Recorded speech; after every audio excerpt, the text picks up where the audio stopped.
All right, hello everyone. This is the first episode in the Let's Gamble series. We're going to be taking a look at the big UFC 310 card this weekend. Kai Sakura takes on Alexandra Pantoja. Very exciting. There's some huge fights on this card. I'm here to give you a breakdown of all of them and to give you my opinions on some of these fights where you can throw into your parlays or some individual props if you'd like to get your money up. So let's get started with the early prelims. Starting off with the two hardest names to say on the entire card, we have Kennedy Nzechukwu versus Lucas Brzeski. Or Brzeski, I can't really pronounce that, but this is a pretty clear-cut fight in my opinion. I think Lucas has been very inconsistent. He's 1-4 in the UFC. He's 9-5. He's been finished before, and it's pretty typical for these heavyweights to have these like random records and be going back and forth. But Kennedy Nzechukwu is proven at light heavyweight. The move to heavyweight was a little strange because of the fight with Chris Barnett and the injury he sustained in the first round, leading to a very easy win for Kennedy. But I think he's really going to steamroll this fight, and it's going to be hailed as the big move to heavyweight and maybe someone to look out for because he's 6'5", he's able to strike. His grappling isn't fantastic, but he's definitely someone to not look over in the division. So I am going with Kennedy Nzechukwu. High probability of it happening by a finish. Brzeski has been finished in the past, and it's looking likely that Kennedy will get his first big move, his first big fight at heavyweight. Next up on the early prelims, we have Clay Guida and Chase Hooper. This is another one of those fights where you kind of look at it and it's being a little bit strange. Chase Hooper is years younger than Clay Guida. Clay Guida is 42 years old, and he is coming off back-to-back losses to Joaquim Silva and Rafa Garcia. He wasn't finished in any one of those fights, but it was a pretty clear decision where he showed his age. Chase Hooper made the move to lightweight, and he looks a lot better. His striking, is massively improved. He got the finish in his last fight, and his jiu-jitsu game is very impressive. I think if Clay Guida tries to take him down, Chase Hooper could get the submission. But if he wanted to, 42-year-old Clay Guida, he can knock him out on the feet as well. So I am going with a high confidence pick of Chase Hooper, and I would also gamble that he gets it done by a finish. Next, we have Max Griffin versus Michael Chiesa. This is two older guys, which, the fight is really just a make because both these guys are on contract. Max Griffin is older, and he does have some finishes on his record, and, but recently he's been off to, winning decisions and losing decisions, split decisions. It's been a bit all over the place. He is coming off a win against Jeremiah Wells, which was a split decision. Michael Chiesa is coming off a win against Tony Ferguson, which really doesn't mean all that much in 2024. So, his last real actual good win was a decision win over Neil Magny in 2021. But, when you look at it still, Michael Chiesa is still a fantastic grappler. And he has finishes, and he knows he's been around the sport for a long time. He's fought some legends like RDA, Anthony Pettis, and I could go on. But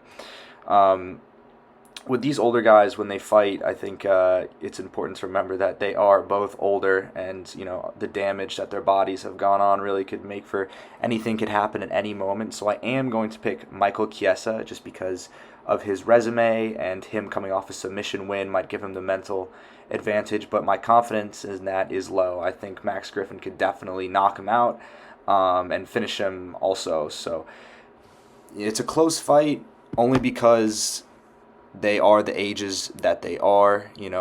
Chiesa is, I believe, 37, 36, and Max Griffin is 39. So, take that into account when you make your picks. But I do believe Michael Chiesa is the better fighter, and he can get it done. Up next, we have Joshua Van versus Cody Durden.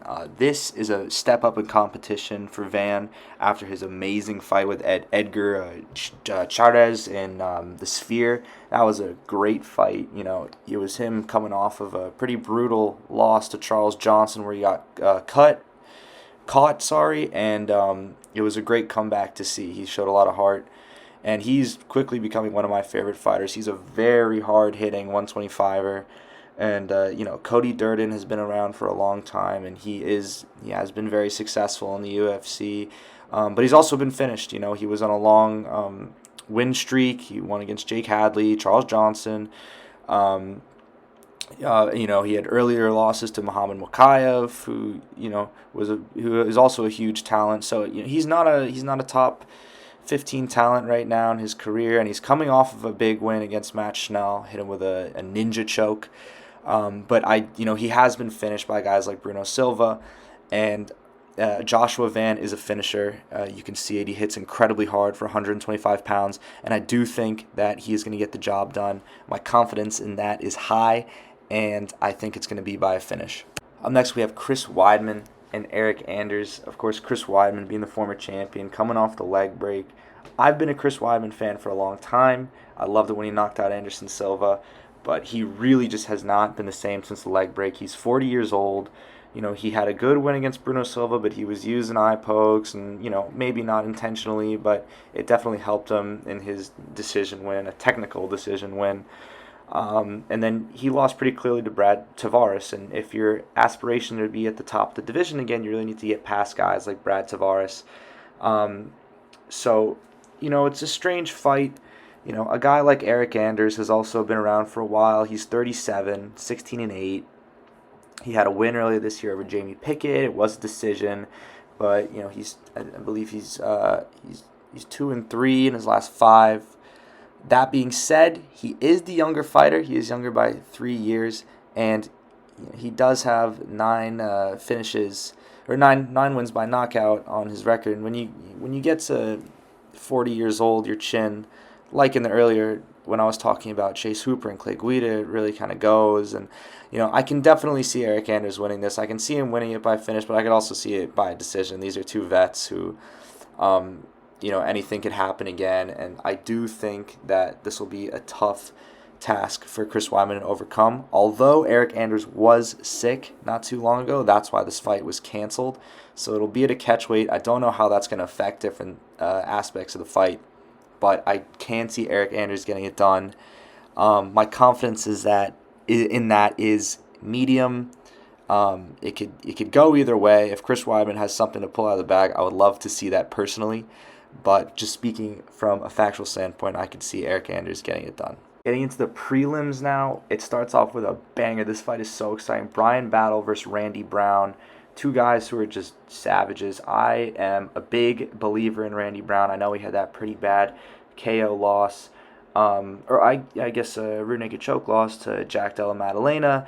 But he's put together some great wins. Wellington Truman, Muslim Salikov knocking him out in the Apex was great to see. He's got very, very slick boxing, and he is a vet. He's been around for a while. He is 34 years old now, and he is very experienced in the UFC.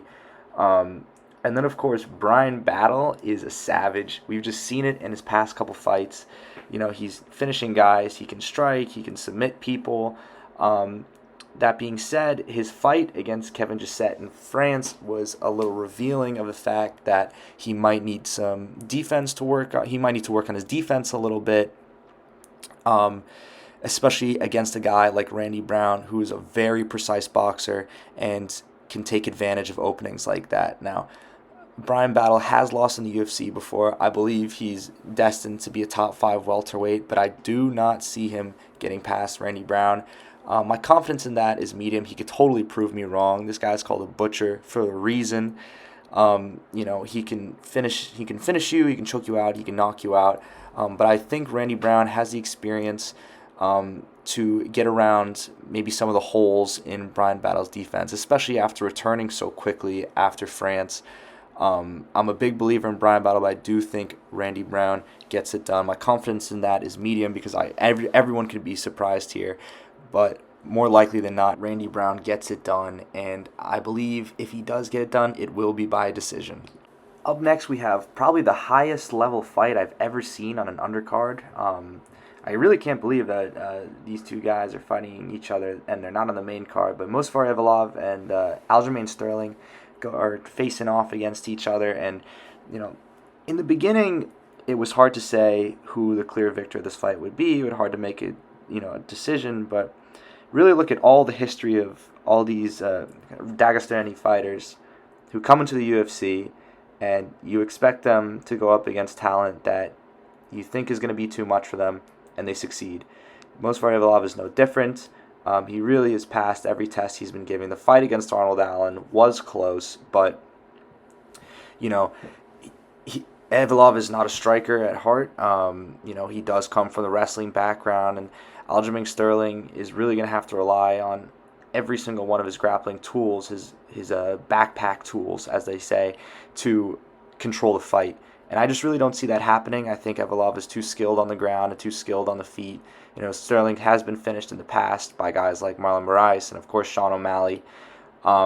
So, unfortunately, I would say that Movsar Evloev would take this. I think it's going to be by a decision. I think it'll be a very high-level fight, but I don't think it'll be that entertaining. And I do think that Evloev will get it done by decision. Up next, we do have Vicente Luque versus Themba Gorimbo. And if you had asked me 5 years ago who would win this fight, I would kind of laugh in your face and I'd say Vicente Luque. Just an incredibly violent fighter. Goes for the finish every single time, has a great resume, and has knockout power and submission skills. But ever since his loss to Jeff Neal, he really hasn't looked the same. He beat an older RDA, and his fight to Joaquin Buckley, he just did not look like himself. People started to think he was throwing the fight just because of how easily he was beaten.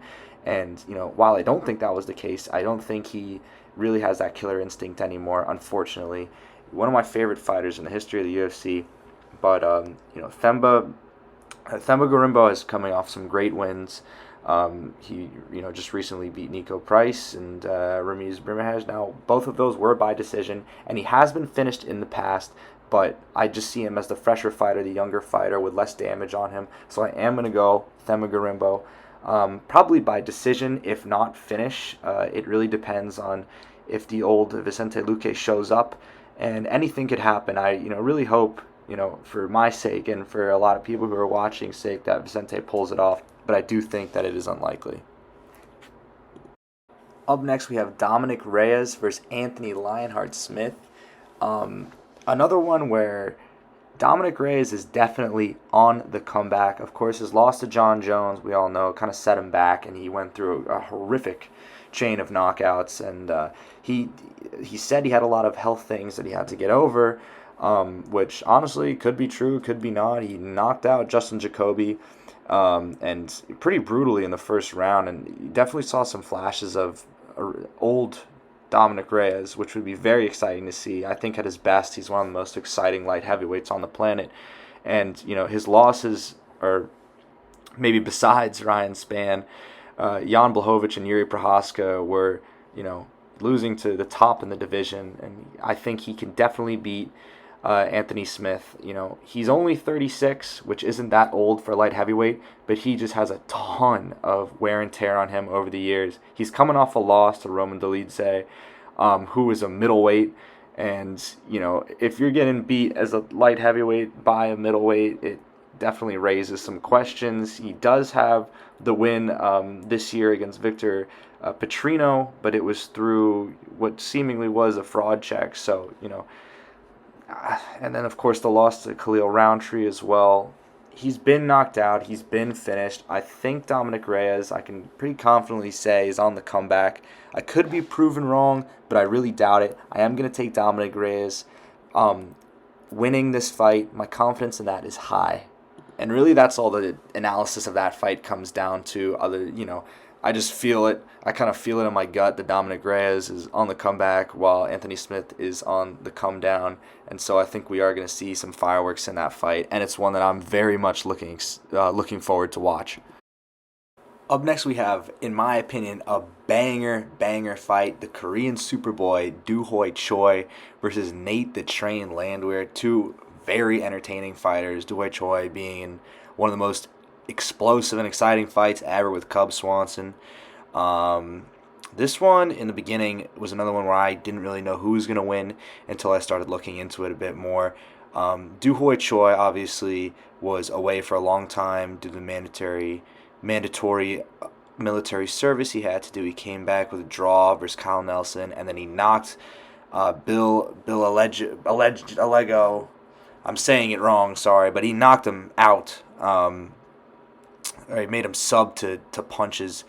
He looked like he was back on form, and it's very clear his whole career he hits it very hard. He's got a very wild style, but so does Nate Landwehr, and you know they are going to meet in the center of the octagon. They're going to throw down, and it's really going to be a matter of whose chin is better. And as we have seen in the past, Nate Landwehr does not have a fantastic chin. He's been dropped in almost every single one of his fights. He has great recovery, and he comes back, and he brings the fight to anyone. He's not afraid of anyone. He's one of my favorite fighters to watch, but I do think that Doo-Ho Choi, the Korean Superboy, is going to take it, and I think it might be a finish. I think he's going to catch Nate early and put him out, which is a little sad, but I'm very excited for that fight.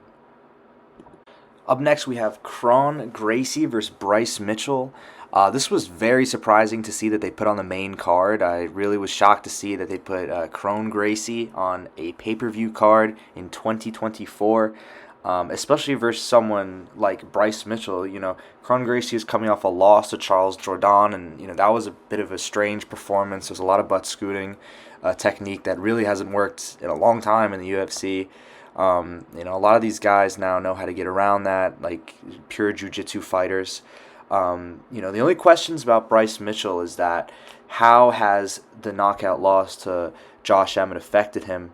It was brutal. As you could see, he was seizing on the ground. It was a terrible knockout. What does that do to a person? It is unclear. How does he come back from it? Very interested to see. He's an incredible grappler. He's Khabib-esque in his ways. He smothers you with his wrestling, and he's got great submissions. But of course, so does Kron Gracie. And I think the real question is, who's going to win on the feet? And I think that question can be answered by saying Bryce Mitchell. He has a lot more experience.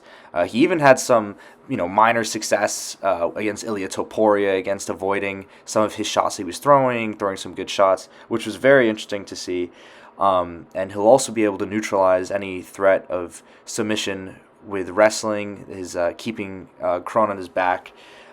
Is that the game plan? I don't know. I know Gracies are very dangerous off their back.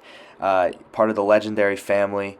So, as tough as it is to say, I don't think he really stands a chance. I think Bryce Mitchell is going to take him into deep waters and get the decision win. My confidence is high in that, just purely because I think Bryce is a much better fighter. This next fight is a bit of a heartbreaker for me. I'm a big fan of both Ciryl Gane and Alexander Volkov. I think they're both incredible and very fun to watch. The resurgence of Alexander Volkov has been fantastic. Ever since his loss to Tom Aspinall, he's kind of locked it in. He has wins over Jairzinho Rozenstruik, Alexander Romanov, Tai Tuivasa, and Sergey Pavlovich. And he's shown pretty good grappling. He had that Ezekiel win over Tai Tuivasa. And, obviously he's been working on it ever since his arm lock loss to Tom Aspinall. And he's dealt with some heavy grapplers like Alexander Romanov. And pieced up very methodically Sergey Pavlovich, which was very surprising to see. I personally thought that Pavlovich was going to go in there and destroy him, but that was just not the case at all. That being said, I'm a big Ciryl Gane believer. I think that his fight with John Jones was obviously very grounding for him.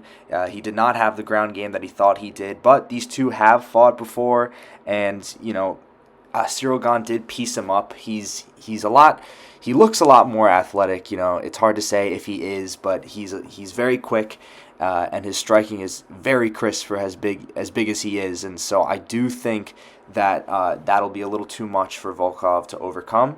And I do see Ciryl Gane getting the decision victory here in his comeback fight. My confidence in that is high, and it's hard to see a path of victory for Volkov unless he takes him down and exposes some grappling, which that Ciryl has been working on. I just don't see him getting it done. So Ciryl Gane by decision. My confidence in that is very high. Second to last co-main event, Ian Garry versus Shavkat Rakhmonov. This is arguably the people's main event. Very exciting. Two up-and-coming undefeated prospects. You really never get to see that. It's hugely exciting. Looking at Ian Garry, I mean, just so impressive. I think he definitely is a future champion. Wins over guys like, Daniel Rodriguez, Neil Magny, Jeff Neal, and Michael Venom Page. What's very glaringly obvious is that he has a great game plan for each of these guys. He couldn't outstrike Michael Venom Page, so he took him down. People said it was a boring fight, but, you really have to appreciate how technically good he was in that fight. Jeff Neal, it was a close split decision, and going into a fight against someone like Shavkat Rakhmonov, that I feel like is the difference maker. Shavkat is a beast. He has finished every single person that he has fought, which I think is a huge benefit to him. Just his mindset heading towards this. He finished Stephen Thompson. He finished Jeff Neal. He finished Neil Magny. These are things that Ian Gary could not do, and really gives him the edge, I feel. Like I said about Ian Gary, Shavkat has a game plan for every single person he goes in to fight with. It was very clear against Stephen Thompson. He didn't want to strike with him, so he took him down and choked him out. His kicks are unbelievable. His striking is up there with some of the best. And, there are stories, because these two used to train together, that Shavkat, knocked out Ian Gary in sparring, and that they have history. It doesn't seem like it's bad blood, but, just by kind of examining each of these fighters' backgrounds, I think Shavkat has a deeper competition. He's finished every person he's fought, and I do believe that he will beat Ian Gary. Although I do not believe it is going to be a finish.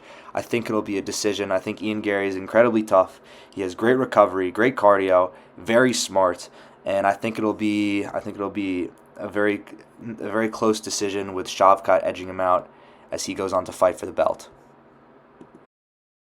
Now it's time for the main event of the evening. Alexandre Pantoja takes on Kai Asakura in the main event.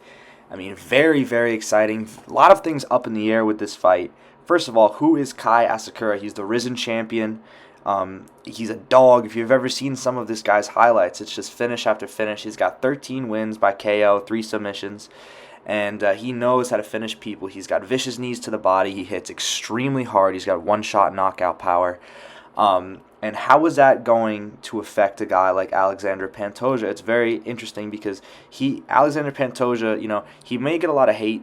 He is at the top of his division for a reason. He has cleared out the rest of the division. He beat Brandon Royval. He beat Brandon Moreno like a couple times. He beat Steve Erceg. He beat Manel Kopp. He beat Matt Schnell. He did lose to Davidson Figueroa, but he's not in the division anymore, so it doesn't really matter. This is a very, very interesting fight. But when you look at the depth of competition between Pantoja and Asakura, you can see that Pantoja has fought a lot better people, and more often than not, he has dominated them, and has really shown that he's a tough guy and very, very hard to finish. He's a zombie. He keeps walking forward. He does walk into a lot of shots, which makes it a little worrisome for him, because Kai Asakura hits extremely hard, and I believe if he catches him, obviously he could go out cold. But I also believe the opposite way. Kai Asakura has lost to guys like Manel Kopp, and when I look at the depth of his competition, maybe I'm just a casual, but I don't see a lot of names I recognize, and I feel like that should be a problem. There's an argument to be made that looking at someone like Yuri Prohaska when he first came over, you didn't really recognize a lot of his competition. He lost to some questionable people, and he's had a lot of success. I think Kai Asakura is very good. I think he has the potential to be top in the division, but I don't see Alexandre Pantoja losing at this point in his career. I think he's at the top of his game. I think he's going to take Kai Asakura to a decision, drag him into deep waters, if not finish him. I could see a win by submission.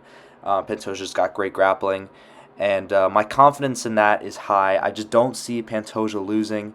I think it's going to be a great fight. I think it's going to be a war. I think Pantoja's going to get clipped a couple times, but nothing he gets hit with is going to be hard enough to put him out, and I see him winning by decision. UFC 310 is a very exciting card, top to bottom. Every single fight is worth watching.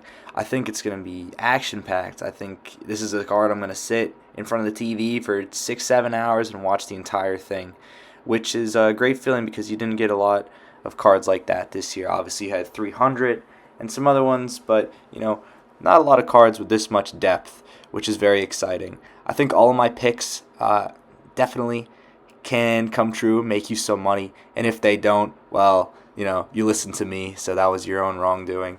But I'm very happy with my analysis on each one of these fights. I'm very excited to see the results. I will keep doing this for every pay-per-view. And yeah, thank you guys very much for watching.